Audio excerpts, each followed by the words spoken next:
Monster Hunter Wilds is a mess. My precious Monster Hunter. Take this dislike, Blackie boy. Hey, buddy. How about you let me talk instead of judging a book by its cover, alright? How did you get into my house? Don't ask these nonsensical questions, my beautiful, beautiful boy. Stop! What do you think you're doing? No! Let's get out of here, Knight. Everything's ready. I'm telling you, dude, once I sell my goon coin, I'm gonna... So what were we talking about? Something about monster hunting? Alright. Monster Hunter has been going on since 2004. I was still splishing and slashing around in the big ball cage at this time, so I wasn't exposed to greatness until a year later. A game series where you feel like the actual alpha wolf predator harassing poor animals that just wanted to live. Was a great Jagras really a threat, or are you just an asshole? You guys can be honest with me. Just admit you're an asshole. Monster Hunter is a special series that's in a genre of its own. And to the glue sniffers calling it a Souls-like just because you can roll, the Puke gotta eat you or something, man, because you're fucking stupid. And although there's like 30 Monster Hunter games, it truly never went mainstream until Monster Hunter World hit the Western market in a big splash. But could Capcom improve off this mainline entry and destroy all expectations? Alright, fellas, who here plays Monster Hunter for the story? Yeah, that checks out. This shit must be terrible then. Actually, having the story being kind of in the background is its strong point. Any Monster Hunter fan knows the moment they boot up this game, they're gonna buckle up for 5 hours of straight nuts to butts gameplay. You'll either do the railing or be railed. There's no in-between for this series. Now, in most RPGs, you've got classes which usually make you stick along one path. And if you ever want to change or switch it up, you'll either have to make a whole new character or find some sort of reset system. In Monster Hunter, you can be killing shit with a big-ass sword 1 second, and you'll be shoving a gun lance up a dragon's ass the next. It's this kind of flexibility that Monster Hunter is known for. With 14 weapons that you can pick from, with each of them having different elemental variants and upgrades, you easily have over hundreds of hours of content to chair ride in. You got that big ass horn that sings songs. You got that big ass hammer that has one move. You got that big ass sword that you can do ballerina flips with. You got another big ass sword, except this one you move at the speed of a turtle. Then you got a big ass sword that can switch to a big ass axe. You got the 20 inches in thick. What about talented? What about loving respectful? What about 21 years in faithful? What about my daughter committing suicide? Are you sensing a trend here? So naturally I picked the 2 tiny micro dick swords that do 2 damage a hit. Look at this shit. That's probably around like 12 damage. Then you have the arm cannon and traps that maybe 3 people use. All these weapons are badass as fuck, and you always find a die-hard fan for each of them. Which is surprising because what goobers be picking the hammer? Now, how's the monsters in Monster Hunter? Now, if you don't crash every 30 minutes, they're going to slap your gamer taste buds with pure dopamine. Every monster, just like in the previous games, is going to feel like the final boss. By the guild's order, I authorize you to kill Gimbarimus. See, that's the type of shit I love to see. Whenever the game isn't running at stop motion frames and you can finally swing that fucking sword, you enter Cloud 9. Not even a bottle of Tito's can resemble the pure bliss this game gives you when you kill a monster and can finally give your cat a cool hat. Y'all see that rhyme? Oh my god. Still 12 damage, by the way. Now, I'm gonna get flack for this because no matter what kind of criticism you say about a game, you will always be met with retaliation by high intellect gamers. But holy fucking shit, the hand-holding in between monster missions is some of the most mind-numbing moments in gaming. It's like between every mission, you play as MJ from Spider-Man or Ironwood from Ragnarok. It's not that bad.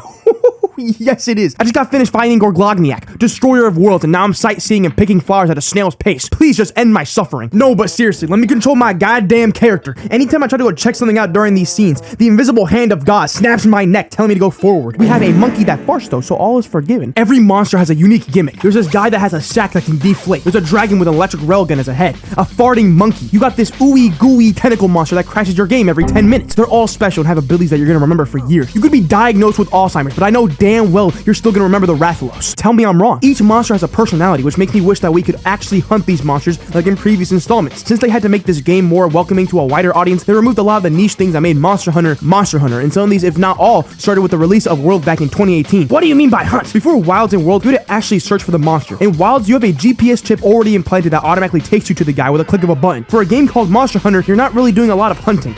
Might as well just call it Monster.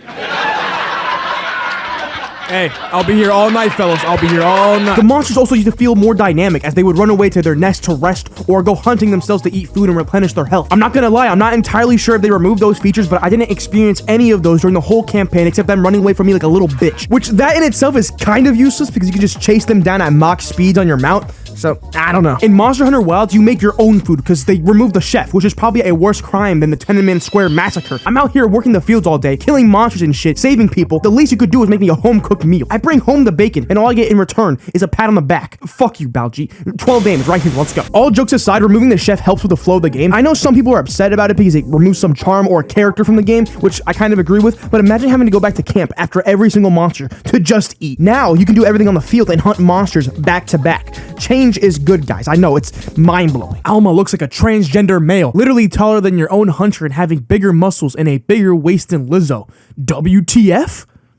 How do you even, like, respond to this comment? One of the bigger additions to this game is the mounts, which people haven't realized the potential of this feature yet. It brings the game's difficulty down significantly. One of the biggest things you need to do in Monster Hunter is risk management, like sharpening your blade or healing. Both are very, very risky, which one of them makes you slow down and the other makes you sit completely still, which brought an interesting decision-making element to the game. Run away and sharpen in safety with the possibility of the monster running, or sharpen immediately and risk getting hit. This is all thrown out the fucking window as you just ride the stupid dumbass bird and do both while moving at a brisk pace. The campaign is stupidly easy, which is the whole point. I don't know why people keep saying this. With all the difficulty,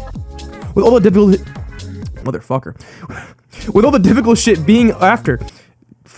With all the difficult shit being after. But goddamn, the bird with these abilities just make most of these monsters a cakewalk. I was terrified this game was going to be an Ochi situation from Pikmin 4, where it removes core gameplay elements, which ultimately made the game less challenging, and my fears were kind of right. I mean, in old games, you could just book it to a new zone and chug healing items and sharpen your blade and come back like it was nothing. If anything, it helps with the flow of battle. Y'all already know I don't fuck with chains or logical arguments because of the gamer blood in my veins. Do I want them gone? Fuck no. It saves me countless hours of just running to wherever I need to go. Should they be gone from combat? Maybe.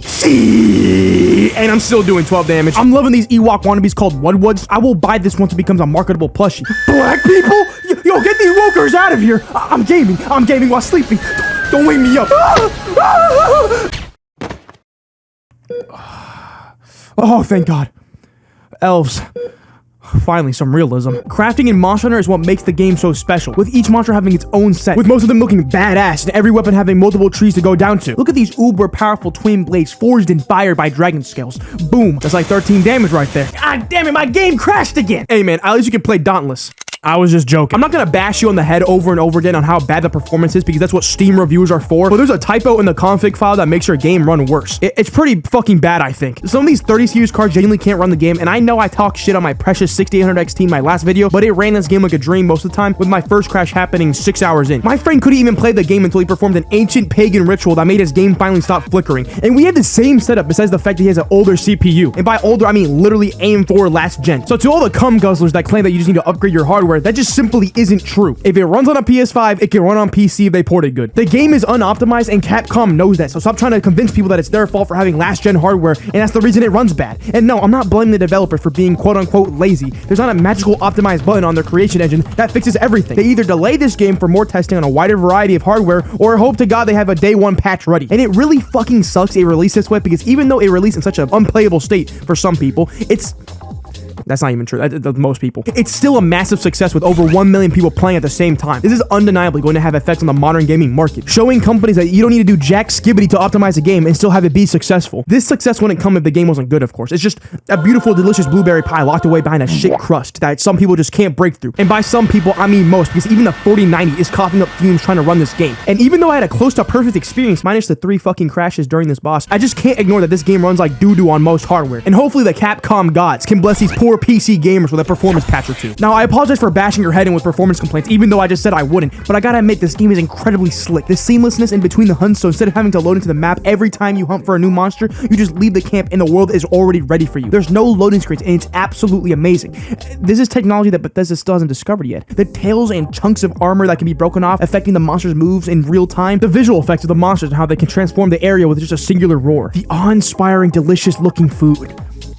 Bring my fucking chef back. This game is stupidly detailed in every single way, but my God, I wish I could see it in all of its glory without having my PC scream and turn my room into Satan's butthole. As you know, me and Mr. Cigar are big gamers, especially him. He's a huge gamer. Why Monster Hunter? Why? So of course we gotta play it together because Monster Hunter just has that co-op aura. But wait, did you guys think it was gonna be an easy system or something? No. Aztecs made this, and it's harder than any puzzle those fuckers made before. The multiplayer is so confusing that they had to make a tutorial on how to use it. At that point, you gotta realize y'all did something wrong here. And I'm still doing 12 fucking damage. God damn! Alright, Mr. Cigar, let's hunt this monster together. Alright, let's go to squads.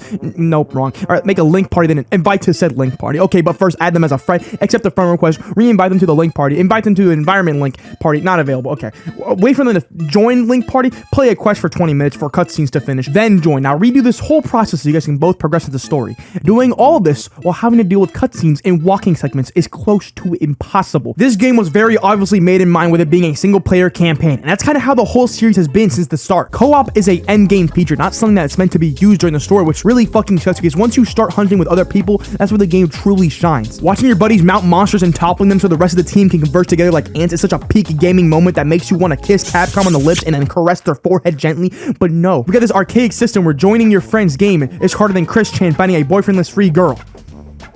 Fuck.